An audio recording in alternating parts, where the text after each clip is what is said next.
Hello दोस्तों, मैं हूं मिस्टीरियस डिटेक्टिव और आप देख रहे हैं क्राइम से क्राइम तक। दोस्तों, भारत में कोई भी नवंबर का दिन शायद ही कोई भूल सकता है। दोस्तों, इस वीडियो में हम ही जानने का प्रयास करेंगे कि इस दिन क्या कुछ हुआ था। तो दोस्तों, आपका ज्यादा समय ना लेते हुए कहे हैं वीडियो की शुरुआत। प्रधानमंत्री इंदिरा गांधी की हत्या के बाद भारत के सिख विरोधी दंगे को भले ही 3 साल गुजर गए हों, पर दिल्ली की सड़कों पर उस कत्ले आम के गवाह बने लोगों के जहन से इसे भी निकाला नहीं जा सकता। भारत ने ऐसे दंगे नहीं देखे थे। अमृतसर के स्वर्ण मंदिर में ऑपरेशन ब्लू स्टार के बाद पूर्व प्रधानमंत्री इंदिरा गांधी की उनके ही अंगरक्षकों ने हत्या कर दी। उन्हें एम्स ले जाया गया जहां उन्हें मृत घोषित कर दिया गया। दोस्तों, अब यहीं से भयंकर कांड होने वाला था। इसके बाद सिख विरोधी दंगे भड़क उठे। इन दंगों में न जाने कितने लोग मारे गए, न जाने कितने घायल हो गए। आंकड़ों की माने तो दिल्ली में कम से कम 1000 लोगों की हत्या की गई। वहीं इस दंगे के गवाह है वरिष्ठ वकील एचफुल का कहना है याजा कहीं नहीं पता चला कि दिल्ली में कितने सिखों को मारा गया। राजधानी दिल्ली में 4 दिनों तक कत्लेआम होता रहा। इस दौरान सेना और पुलिस में सामंजस्य भी देखने को नहीं मिला। 2 नवंबर को कर्फ्यू लागू किया गया, लेकिन इसे लागू नहीं किया गया। इसके बाद 2 मार्च को सेना बुला ली गई। सिखों ने अपनी जान बचाने और पहचान छिपाने के लिए बाल कटवा लिए।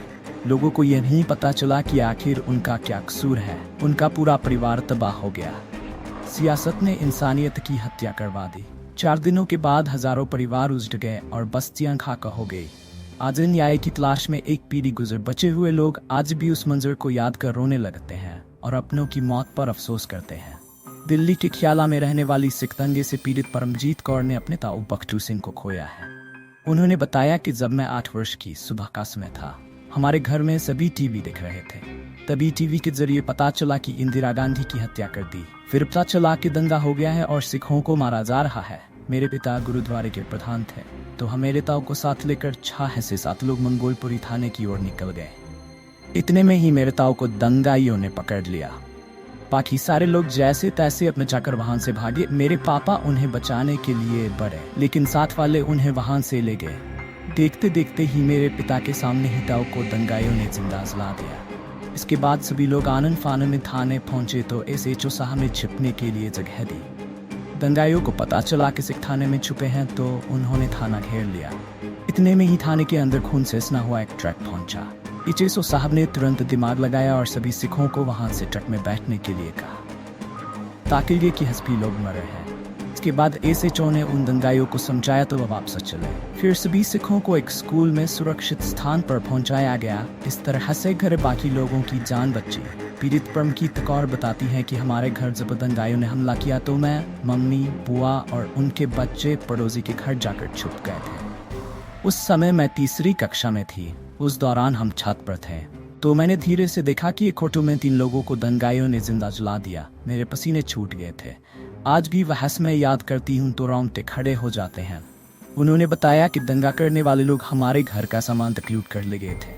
3 दिन तक हैप चला। उसके बाद आर्मी आई, जब जाकर मामला शांत हुआ। फिर मैं उस स्कूल गई जहाँ पर हमारे पापा और उनके साथ के अन्य लोग फंसे हुए थे। रणवीर सिंह सुखीजा भावुक उठे कि सिख विरोधी दंगे के मामले में सज्जन को सजा सुनाए जाने के बाद उन्होंने अपनी सुखीजा ने बताया कि उन दिनों मैं दिल्ली में BHEL कंपनी में बतौर इंजीनियर काम कर रहा था। मैं वेतन लेने के लिए राजेंद्र पैलेस स्थित अपने ऑफिस जा रहा था। रास्ते में ही पता चला कि पूर्व प्रधानमंत्री इंदिरा दंगा गया है और दंगे भड़क गए हैं। बस भी सीधे राजेंद्र पैलेस जाने की बजाय मुझे IIT टर्मिनल पर छोड़ गई। कोई और बस नहीं चल रही थी। इसके बाद मैं थोड़ी दूरी पर स्टफ कैलाश में अपनी मामा की बेटी के घर चला गया। सुखीजा ने बताया कि कुछ देर वहां रखने बाद मैं फिर घर की ओर जाने लगा। जब बस में चढ़ने लगा तो कंडक्टर ने रोक दिया और कहा, सरदार जी, बस में न चढ़ें, सिखों को बसों से निकाल कर मार रहे हैं। इसके बाद मैं एक साइकिल पर बैठकर अभी थोड़ी ही दूर ही गया था कि करीब 9 साल का एक बच्चा भागता हुआ मेरे पास आया। बोला, आगे मत जा, आगे सरदारों को मार रहे हैं। भाग जा सरदार, नहीं तो तुझे भी मार देंगे। सुखीजा कहते हैं, बच्चे के मुंह से ये बात सुनने के बाद मैं दोबारा अपनी बहन के घर चला गया। इसी दौरान दंगा करने वाले भी वहां पर पहुंच गए। कॉलोनी के गेट पर CRPF की टुकड़ी तैनात थी। उन्होंने दंगा करने वालों को देखकर हवाई फायरिंग शुरू कर दी। इससे एक बार तो दंगा करने वाले रुक गए, लेकिन उन्होंने दोबारा हुड़दंग मचाना शुरू कर दिया। हथियारबंद सिक्योरिटी होने के कारण दंगा करने वाले आगे नहीं बढ़े। सुखीजा कहते हैं, मैं कुछ देर बहन के घर पर रुका और फिर अपने कमरे की ओर निकल पड़ा। करीब 1 किलोमीटर की दूरी पर ही पीटीडीसी कॉलोनी में मेरा क्वार्टर था और सुरक्षित अपने घर पहुंच गया। 4-5 दिन अपने घर में ही दुबक कर रहा। जब मामला कुछ शांत हुआ तो घर से निकला। उन्होंने कहा, एक दिन गुरुद्वारा बंगला साहिब जाने के लिए बस में निकला तो सभी सवारियां मेरी ओर ही देख रही थीं, जैसे पूछ रही हों, सरदार तुम कैसे बच गया। रास्ते में दंगे के बाद जलाई हुई सिखों की दुकानें, गाड़ियां, रिक्शे दंगों के हालत बयान कर रहे थे। आज भी मैं पुरानी बातों को याद कर सिहर उठता हूँ। उन्हीं दंगों में पीड़ित जगदीश कौर बताती हैं कि दिल्ली के पालम इलाके में हमारा घर था। वो नवंबर को दंगा शुरू होने के बाद सभी दफ्तर बंद कर दिए थे। मेरे पति खैर से न 4 बजे घर लौट आए थे। मैं परिवार के साथ बैठी थी कि पैरिसियों ने बताया कि सहार में दंगा हो गया है और सिखों को मारा जा रहा है। अपने बच्चों को किसी सुरक्षित जगह भेज दो।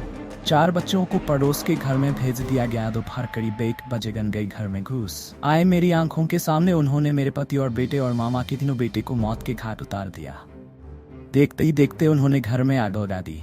मैं 3 नवंबर को घर वापस आई तो देखा घर में 3 अधजले लोगों के शव पड़े थे। शवों को ऐसे ही नहीं छोड़ सकती थी, इसलिए घर में रखा फर्नीचर और घर में रखे उपलों को शवों पर रखकर आग लगा दी और अपनी का अंतिम संस्कार कर दिया। तो दोस्तों, ये थी उन लोगों की दास्तान जिन्होंने अपना सब कुछ खो दिया।